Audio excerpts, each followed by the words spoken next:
on a la modestie quand même de comprendre qu'à nous seuls on ne va pas changer les problématiques de démocratie en santé. Ou on baisse les bras et on se dit ben non, on ne peut rien faire, la démocratie c'est trop compliqué. Ou on essaie par petits pas et par action concrète de faciliter les choses.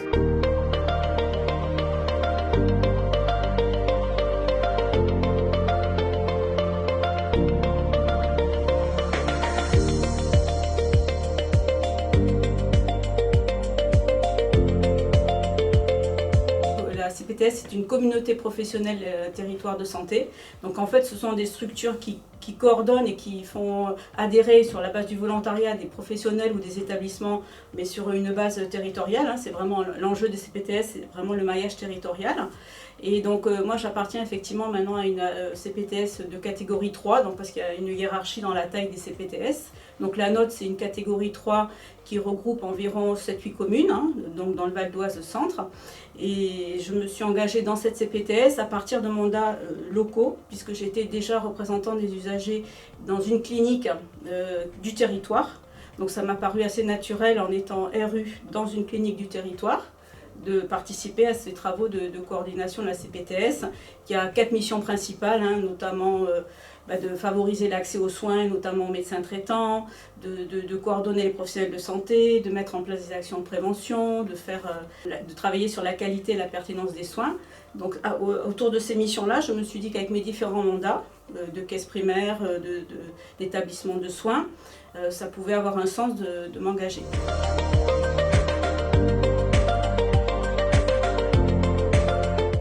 Les professionnels de santé sont volontaires pour adhérer. Et dans les usagers, c'est également, on va dire, un peu sur la base d'un volontariat, puisque contrairement à des établissements ou à la caisse primaire où les mandats sont déjà très structurés depuis de nombreuses années, où il y a des textes, où souvent les désignations passent par l'ARS, là, dans le cadre de la CPTS, c'est plutôt au niveau du conseil d'administration que les décisions ont été prises. Il se trouve que moi, dans ma CPTS, j'ai eu la chance d'arriver dans un environnement très favorable à la démocratie en santé, puisque notre coordinatrice était déjà issue elle-même, et à la fois sur le plan professionnel et militant, du secteur associatif, puisqu'elle s'est occupée d'accompagner des maladies chroniques notamment. Donc elle était déjà sensibilisée à ça. On a également 2 médecins, le président et la secrétaire générale, qui sont enseignants, mais qui sont eux-mêmes aussi très sensibilisés à la démocratie en santé. Donc ça a été, on va dire, presque naturel pour eux d'intégrer des représentants des usagers dans la gouvernance de la CPTS.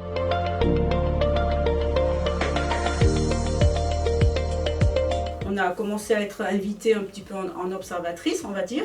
Puis peu à peu, les choses se sont structurées. Donc on est rentré au conseil d'administration, avec une place dans ce conseil d'administration qui avait la même valeur, on va dire, que les autres membres, qu'ils soient professionnels de santé ou établissements, ou collectivités territoriales, puisque ce sont les grandes familles de représentants. Et on a été accepté et intégré, je veux dire, très naturellement au même niveau, on va dire, de prise de parole que les autres membres. Et je dirais même qu'au-delà de cette première intégration, qui remonte à peu près 2 ans, les choses ont évolué puisqu'ils ont souhaité, collectivement, que la démocratie en santé prenne davantage de poids. Et du coup, ils ont ouvert un poste au bureau, cette fois-ci, pour un représentant des usagers. Et il se trouve que j'ai été donc élue au bureau et avec même un mandat de vice-présidente de la CPTS pour justement couvrir les thématiques relations avec les usagers.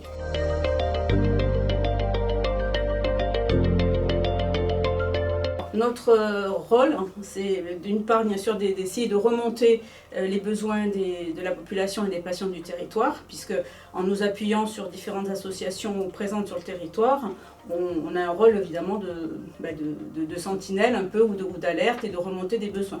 Donc la première chose que nous avons faite, c'est de mettre en place un comité des usagers.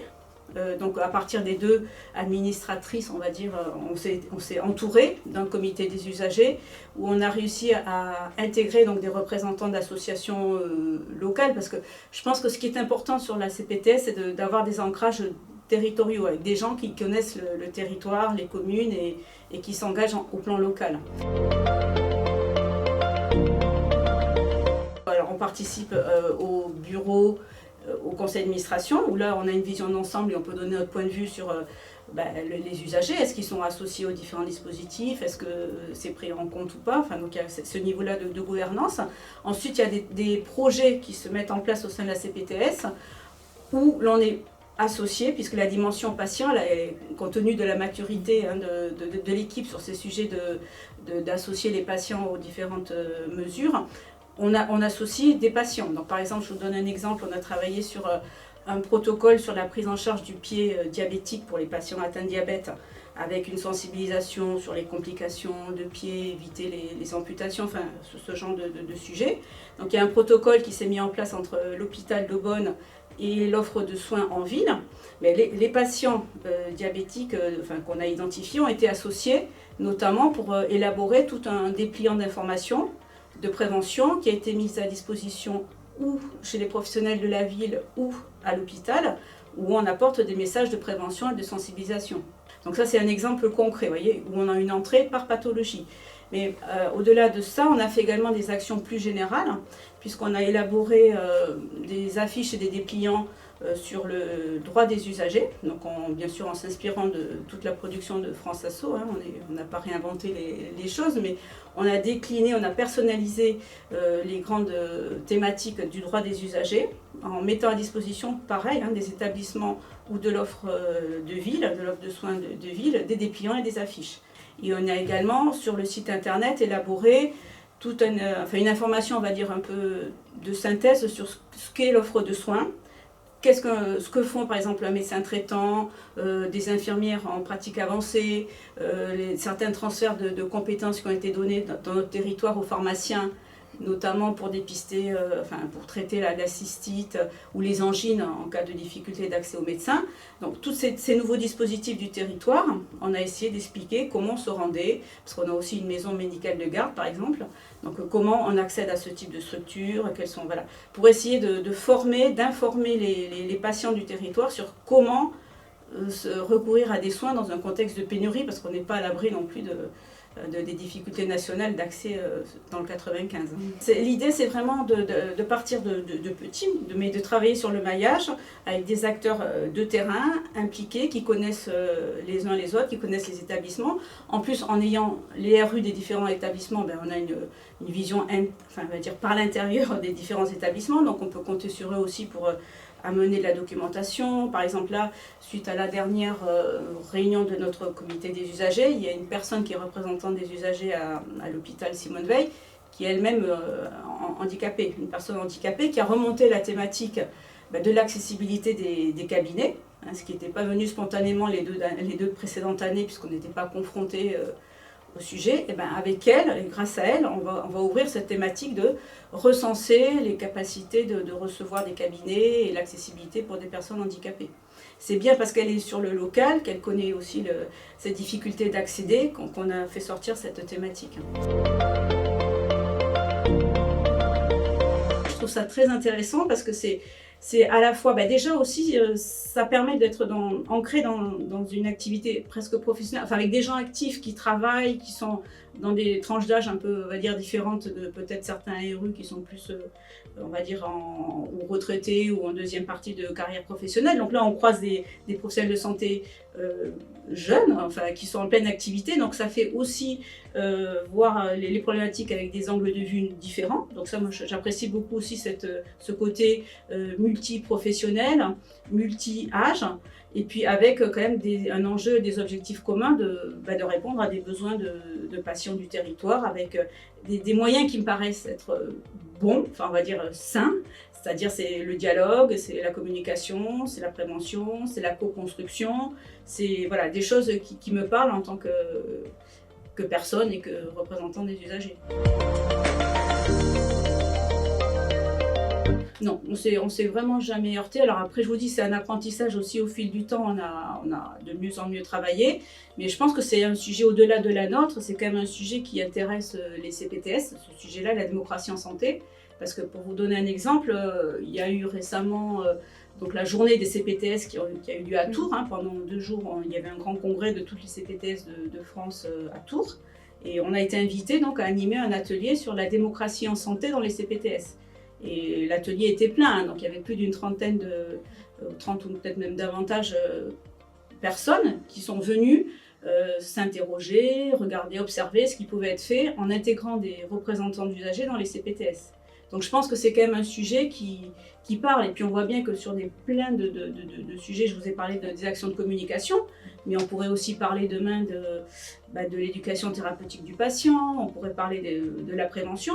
Je pense que ça devrait devenir presque une composante essentielle de toute action de santé. On ne peut pas parler de santé ou de pertinence des soins ou d'accès sans que le point de vue des usagers soit pris en compte. Donc cette façon d'intégrer les usagers dans la gouvernance des CPTS, pour moi, c'est une façon de balayer l'ensemble du spectre et de faire que les CPTS ne soient pas que centrés sur les besoins ou la formation des professionnels de santé. Oui, moi je pense qu'en tant que RU, il y a des thématiques nouvelles qui me paraissent importantes. Alors, quand on a été formé, parce que j'ai fait toutes les formations de France Asso à la prise de mon mandat, c'est vrai que c'est très orienté sur les missions attendues au sein de l'établissement. Donc on va apprendre la certification, on va apprendre à analyser les indicateurs qualité, on va apprendre à traiter les litiges. Donc ça, ce sont des missions, on va dire, un peu techniques et historiques du RU. Moi, ce qui m'a intéressé en ayant cette approche de la CPTS, mais aussi dans la perspective que je vois dans notre métier ou notre mission de RU, c'est d'ouvrir sur de nouveaux sujets, effectivement. Et donc moi, j'ai été très sensibilisée par la CPTS, mais un peu avant aussi, sur justement cette notion du parcours. C'est-à-dire arrêter de cloisonner, arrêter simplement de raisonner le RU dans son établissement. Donc je pense qu'on a des tas de sujets aujourd'hui en tant que RU pour s'assurer que notre patient il est bien pris en charge dans l'établissement, mais aussi qu'on a pensé à sa sortie, qu'on a peut-être organisé un suivi en ville. Et là, du coup, on tombe sur les métiers de coordination des CPTS, par exemple. Ça peut être vrai aussi pour l'éducation thérapeutique. Est-ce qu'une fois qu'on a été soigné, traité, qu'on connaît une pathologie chronique, on a fait le job en étant dans l'établissement, mais on ne sait pas ce qui s'y passe après? Non, je pense qu'il y a des choses à mettre en place pour accompagner les patients sur les sujets d'éducation thérapeutique. Donc ça, c'est un deuxième sujet aussi. Plus connecter les RU traditionnels à toute la sphère des patients experts, des patients partenaires, pour ouvrir sur tous ces sujets d'éducation thérapeutique. Ça pourrait être une évolution. Donc les parcours et l'hôpital, l'éducation thérapeutique. Et il y a une troisième thématique, moi, qui m'intéresse beaucoup et sur lequel j'ai commencé à m'investir aussi, c'est tout ce qui va être la responsabilité sociétale et environnementale des établissements. Voilà, puisqu'on sait qu'aujourd'hui, les établissements à la santé au sens large, le secteur santé, il est quand même responsable environ 8% des émissions de gaz à effet de serre.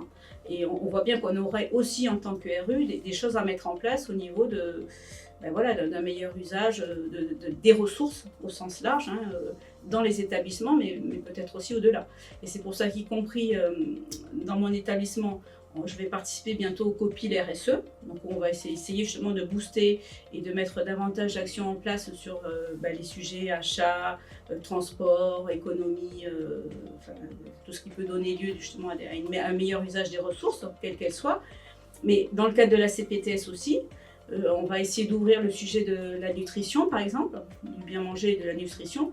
En plus, moi, je suis issue de l'UFC Que Choisir, donc on a aussi quand même beaucoup d'informations qui pourraient être complémentaires à ce que les associations, on va dire, de patients comme l'association contre le diabète ou autre apportent sur le bien manger. Mais nous aussi, on a des messages sur le bien consommer. Vous voyez, c'est pas seulement dans la dimension santé, ça peut être aussi dans la dimension consommation.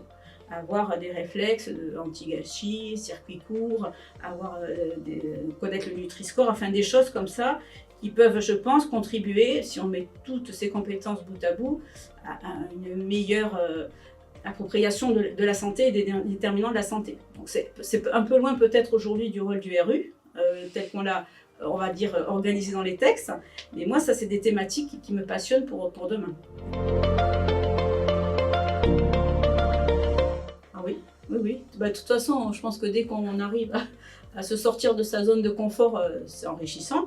Et puis là aussi, j'ai rencontré de nouvelles personnes, donc j'aurais jamais eu l'occasion sans ce mandat de les croiser. Donc des personnes qui viennent aussi d'environnements associatifs très différents du mien, puisque je venais plutôt du secteur, on va dire, consommation. Là, j'ai découvert des gens qui s'occupent de soins palliatifs, des gens qui sont confrontés à des maladies chroniques. Oui, c'est très riche d'avoir aussi des points de vue comme ça croisés, partagés, et de travailler sur des thématiques quand même d'intérêt général. Parce que finalement, le point commun de tous ces mandats-là, c'est que ça a un vrai sens. Voilà, je pense que par rapport à certains sujets d'activité professionnelle où des fois on se force à faire des choses qu'il faut bien faire parce qu'on est quand même rémunéré pour ça, mais qui perdent un peu de sens sur la durée. Là, on n'est que sur des thématiques qui ont du sens, qu'on choisit parce qu'elles ont du sens, en ayant le sentiment que ça a quand même un intérêt général et que ça peut servir à d'autres personnes. Donc à la fois, il y a l'intérêt particulier qui est de se dire on reste un petit peu en éveil intellectuel, on maintient un réseau social quand même qui est vivant, et comme je vous le disais, c'est assez varié, c'est pluridisciplinaire, c'est pluriage, on peut rencontrer des gens d'univers très différents, et puis ça permet quand même de rester en activité intellectuelle.